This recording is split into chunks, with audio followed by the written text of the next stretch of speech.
Hi, everyone. Hello. Welcome to Bitcoin Asia. Hello, everyone. Are you having fun? Yes? No? Applause? Cheer? Nothing? Oh my God. Vivian. Tough crowd. Come on, come on. There we go. Little energy. Thank you for very Vivian. much. I'm very excited for this fireside chat talking about not price and not policies, but to talk about what Bitcoin means for individual. My name is BTCViv. I'm known as BTCViv. I'm the event director of Bitcoin Asia, so lead producer of the conference. I'm also the host of podcast Live with Bitcoin, where we delve into the personal transformations on the Bitcoin standard. I'm also known as musician Ivy Lumi, sing about love, loss, and cosmic side quests, spreading the message that love is the cure. As someone who explores Bitcoin on the human intersections, I'm very excited to have this conversation with Uncle Rockstar Dev. And for me, Bitcoin is not only about technology, it is also about the way it changes us. And that's why we're sitting here having this conversation. And today, I'm more than honored to welcome Uncle Rockstar Dev to join us. In Bitcoin, we often say, you don't change Bitcoin, Bitcoin changes you. But Bitcoin doesn't just run on nodes or codes. It runs on people. It runs on people who protect its future, protect its value, inspire others to live a life on the Bitcoin standard. And Uncle Rockstar Dev is one of those rare figures who relentlessly advocate for FOSS projects. He's a key builder behind visionary projects just like BTC Pay Server and Strike, a champion of Bitcoin community worldwide. He's not only a coder, he's also a philosopher, and whose ideas on freedom, privacy, and resilience hope shaped the thinking of countless Bitcoiners worldwide, including myself. And for many Bitcoiners, his words have been just as transformative as the tools he builds. I'm honored to sit down to have this fireside chat with Rockstar Dev, who embodies builder, philosopher, and the guardian of Bitcoin. Let's join me to welcome Uncle Rockstar Dev. Thank you. Thank you. That's such a applause for Vivian. That's such a great introduction. I hope I live up to this great introduction. And for those who may not know you, can you share a little bit about your background and how you first discovered Bitcoin? Sure. First of all, let's do this. How many of you in the audience do know me and follow me on X? Can you raise a hand? Okay, so I have a lot of people and you know me, but you were too shy to raise a hand. So yeah, I got to introduce myself to a lot of people here. Anything that you want to know about me, just go on X or Twitter, search Uncle Rockstar Dev, and you will find me there. I was lucky to be involved with a lot of great projects in Bitcoin, with a lot of great Bitcoiners. Two most well-known projects I've been involved with, as Vivian said, are BTC Pay Server, something I still work on as a FOSS Bitcoin developer. And then I've helped establish Strike as a Bitcoin company powerhouse that it is today. As for that part of the question on my background, my personal background is, I come from what is traditionally labeled as third world country, immigrated to US, so I was interested in Bitcoin from the start. Also as someone that has lurked and followed Cypherpunk's mailing list. Yeah, I was involved from the start, so looking forward to expanding on that and answering your questions as I introduce myself better to all of you in the audience. Today, the title of our fireside chat is Bitcoin as a mirror for personal growth. What does this mean to you? Well, first thing that comes to mind is that you as a refined host, you like fancy titles. So this is quite a fancy title, but really it's all about, I think all of us, we search for mirrors in everything, not just in Bitcoin, but you try to find something that can reflect yourself and your actions in a best possible way so that you can, do better, aim better, be a better person. And what I've also found through my life is that out of all the tools that are available as a mirror to yourself, money is one of the best tools. Like, if you use money as a tool for truth, not as a goal, but as a tool for truth, it will really transform you in a good way. Like, people say they respect you. Like, okay, how much do those people pay you? People say that they would buy something from you. Okay, how much money would they give you? And it is tricky, though, because all of us, I think, feel something, and that's that money is a little bit corrupted, which is true in fiat system. Like, we can see that our societies are absolutely built on money, but that money doesn't go to those who create the most value. It goes to those that are closest to money printer. It goes to those who have power to dominate others. And this is where I think Bitcoin as a better money, as the best form of money we as humanity have invented, serves as a great mirror. Because once you can stay humble and stack sats and amass that money and use it as a tool, use it as a mirror, suddenly you can aim much better. You can adjust your actions. You can see the real feedback and of the actions you're taking. You can, get that value back and not get demonetized by money printers. So that's really what, when I think about Bitcoin as mirror, that's what it means to me.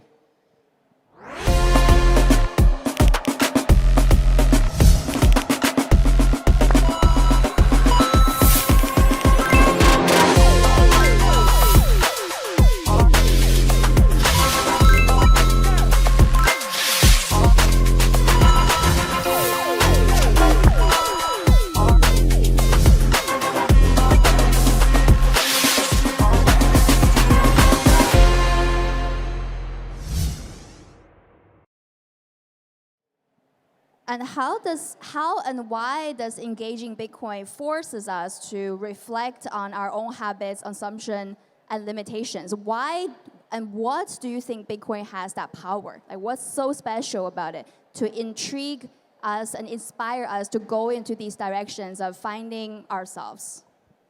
I think it's all about that low time preference.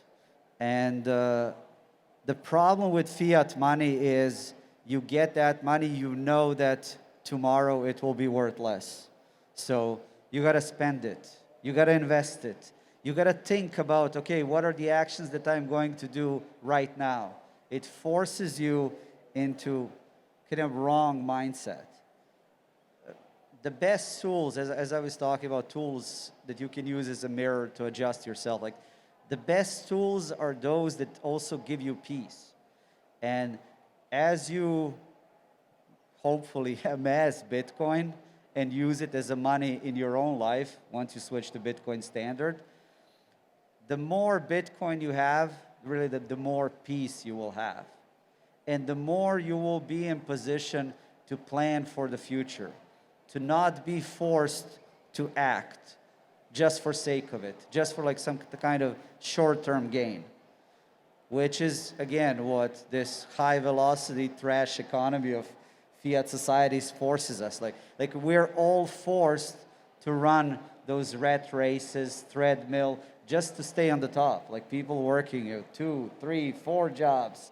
It's like, oh, I'm gonna miss this, oh, I'm gonna miss that. Like Bitcoin really is a beautiful exit for individual out of that bad system, fiat system, into a better system, Bitcoin system. In the intro, we often say, you don't change Bitcoin, Bitcoin changes you. And Bitcoin, with its philosophy and values, changes our way of thinking about time, money, and technology. So what are some of the differences you have catched between Bitcoiners and non-Bitcoiners in their way of living and their way of being? Yeah, well, I think one of the best things about Bitcoiners is they want to get better. You know, I look at people in the audience here that join us. You know, you're all here, I think, sure, you're here maybe to get entertained a little bit, right? Get a few laughs. But I think it's also that you're here because you want to, you know, improve yourself, get better, learn something that can help you in your life. And I think that's the best part about Bitcoin is, as you say, it's also, I think, see the biggest mistake that people make coming to Bitcoin is they come with preconceived notion and they try to force maybe some outcomes. Like, it should be like this, it should be, this is what should happen. And it's not like that. Is if you want to get better, you, as you join certain system, you gotta let that system shape you and improve you. And a lot of people also are afraid of failure. And I love to say that good saying, to repeat it, is that failure is not opposite of success, it's part of success. Like, you cannot succeed unless you fail. And the beauty of Bitcoin, again, is that there are so many great people in Bitcoin.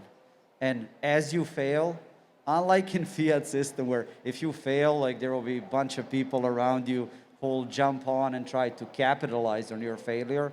In Bitcoin, it's not like that. Like, if you are having a good network in Bitcoin and you fail, Bitcoiners will actually support you. They will see that you made a good effort. Maybe you made some mistakes, but okay, you can fix it.